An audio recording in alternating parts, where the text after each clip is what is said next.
সুন্দর বাগান প্রথমে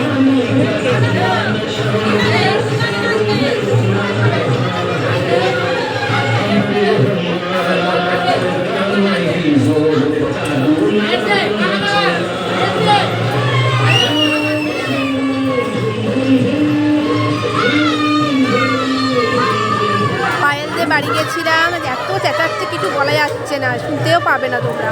পায়েলদের বাড়ি গেছিলাম, ওখানে মাংসগুলো কাটা হলো, মুরগিগুলোকে কাটা হলো, মাংস নিয়ে আসা হলো, এখানে এসে আবার মাংস রান্না করে রাখা হলো। দেখো তোমাদের সঙ্গে পার্ট বাই পার্ট আমাদের শেয়ার করছি, ভালো লাগবে তোমাদের। আজকে দিনটা আমার সত্যি করে ভীষণ আনন্দ হচ্ছে, তোমরা আমার সাথে থাকো, লাইক কমেন্ট করো, খুব ভালো হবে। কেমন হয়েছে জানিও লাইক কমেন্ট করে, এবং শেয়ার করে দিলে আরও বেশি খুশি হব। হ্যাঁ, এই দেখো মাংস কাটা হচ্ছে, মাংস কেটে সেই মাংস নিয়ে গিয়ে আবার রান্না করা হয়েছে। আর এত জোরে মাইক চলছে যে বলার কথা নয়। দেখো তোমাদের ভালো লাগবে আর পায়েলদের বাড়ি কি সুন্দর নিতাই গৌর রয়েছে, দেখো এত ভালো লাগলো, আমার খুব ভালো লেগেছে। পায়েলদের বাড়িটাও খুব ভালো লেগেছে আমার।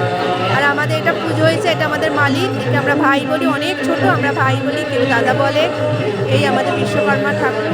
হ্যাঁ, সব আমরা কাছিয়ে আমরা সবাই মিলে একটুখানি ছবি তুললাম। ছবি তোলার পর মাংস রান্না শেষ হলো এবং তারপরে নাচ আরম্ভ হলো। যে মাংস রান্না হচ্ছে, মাংস রান্না গঙ্গা হচ্ছে, গঙ্গা মাংস রান্নার পর তারপরে নাচ আরম্ভ হলো।